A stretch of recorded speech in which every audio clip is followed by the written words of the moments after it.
কয়ে কাকাতুয়ার মাথায় ঝুটি। এই জিহান ঘুমাচ্ছ নাকি? জিহান তো ঘুমাচ্ছ মনে হলো আমার। আচ্ছা ঠিক আছে নাও, দয়ে দোয়াত আছে কালি নাই। এই তুমি আবার ঘুমাচ্ছ? পড়াশোনার কথা বললেই খালি তোমার ঘুম পায় না? মনে আছে তো সেই ডাক্তারের কথা?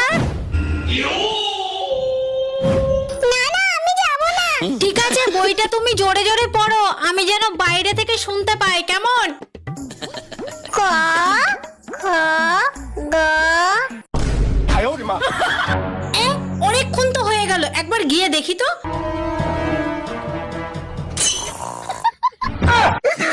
আরে ও তো ঘুমাচ্ছে, তাহলে শব্দটা আসছে কোথা থেকে? আরে এ তো মোবাইলে পড়া চালিয়ে ঘুমাচ্ছে।